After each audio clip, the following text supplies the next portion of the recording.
All right, hello and welcome to the Thanksgiving edition of the Sunday Sports Buzz's Quick Hits. I'm your producer, Rob Totaro, and joining me today is my friend who will talk politics at the Thanksgiving table, our host of the Sunday Sports Buzz every Sunday morning on ESPN Radio 104.5 The Team, Charlie Voelker. Hey there, Charlie.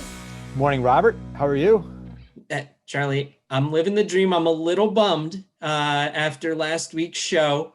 I feel had I still had friends to do this with, I would need to cancel the annual Turkey Bowl after talking to Dr. Ali on the show last week. Absolutely. Can't go out there and play touch football. This is the year to sit down, bunker in, and watch some football. And we got some pretty good games.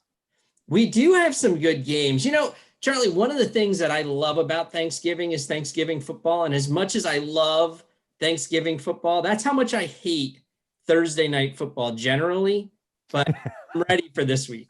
Yeah, I always like the Thanksgiving football.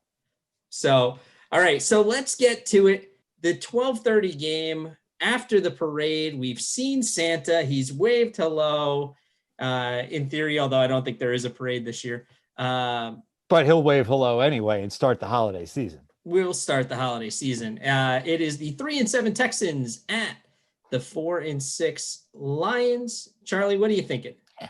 You know, I always like the Lions on Thanksgiving Day, but the Texans are coming off of a pretty good win. This is a team with the 19th ranked offense with the Texans against the 25th ranked offense with the Lions. Texans have no defense right now. They are completely banged up.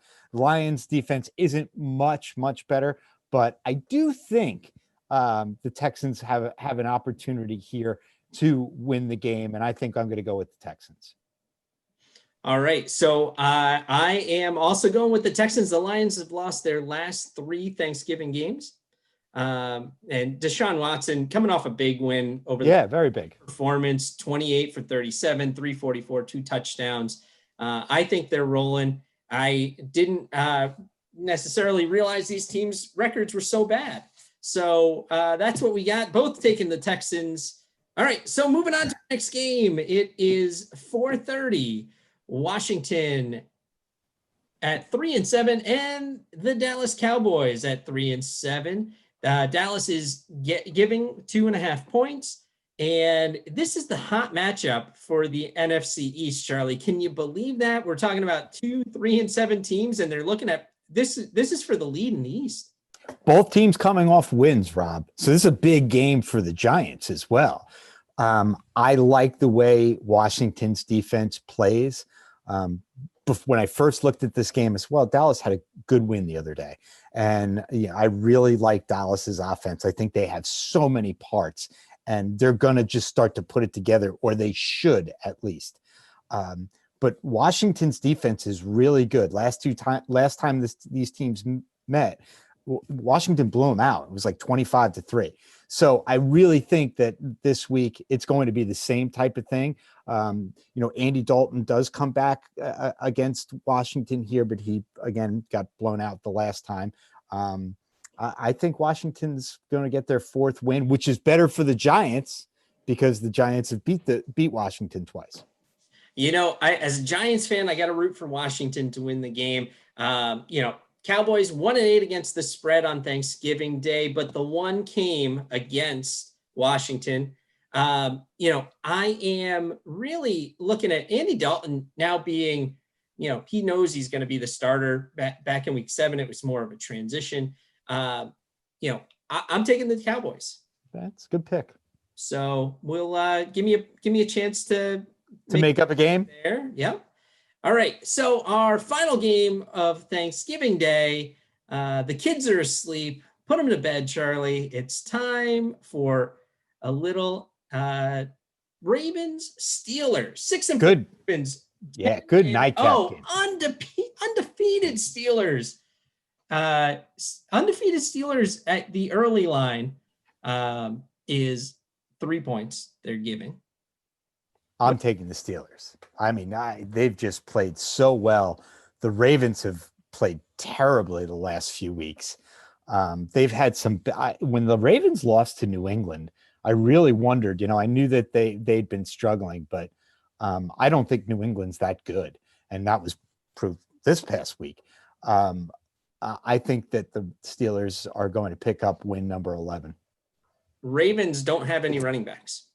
Right. They're Mark Ingram and J.K. Dobbins, both on the COVID list. Yep. A couple coaches or a couple staff members, not coaches, a couple staff members on the list as well. I wonder if this game gets played. Yeah, for everything I've looked at so far, it looks like this game is still on schedule to play. It seems like the NFL isn't looking to move games anymore. That they want to stick to the schedule and get things done. It looks like it was contained to the running back room at this point. They do have a couple running backs still available to them, but I don't know. I guess if Sunday on the Sunday Sports Buzz, for me it's at 10 a.m. on 104.5 The Team ESPN Radio. If we're talking about this game didn't happen, I'm not surprised.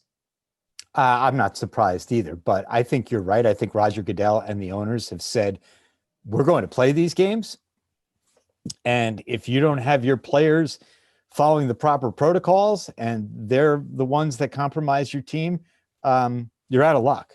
And as long as you can field a team and you have enough time to field a team, and you're not going to, put the other team at risk, you're playing the game. So I think you're 100% right.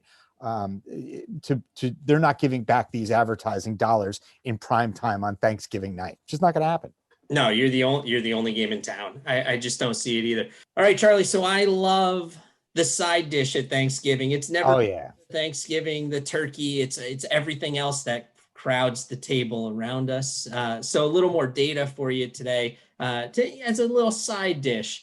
So since 2016, the team that's favored in these Thanksgiving games has gone 11-1 straight up and 9-3 against the spread. So pretty impressive numbers.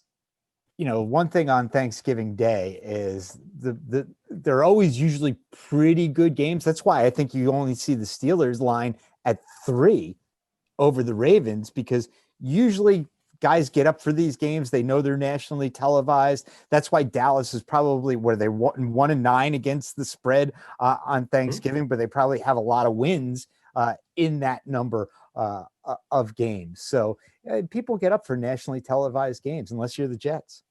Yeah. And no show would be complete without one dig at the But no, seriously, Charlie, on a far more important note than the Jets, cranberry sauce. Love it. Homemade or in the can? I either is fine with me, but my wife Kim makes a great homemade cranberry sauce. So I mean, it's something you wait for Thanksgiving. She doesn't do it any other time of the year. So Thanksgiving, we get it. Kim's a fantastic cook. Yes. Amazing things. Knock wood. I'm sorry, and don't let her watch this, but I won't. All day long, I need the lines from the can in my cranberry sauce, or it just doesn't taste like Thanksgiving. Oh, really? Huh. That's interesting. Yeah, big debate at my in-laws' house too. So yeah. All right. So bring your own can. That's it. What do we got Sunday on the show?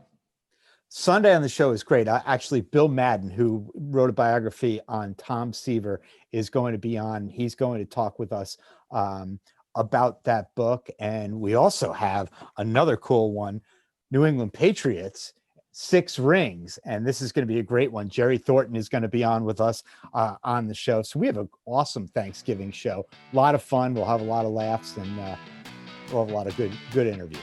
All right. Well, I'm planning to bring the stretchy pants because I'm not making it out of Thanksgiving without putting on another COVID-15. So on that note, my man, happy Thanksgiving.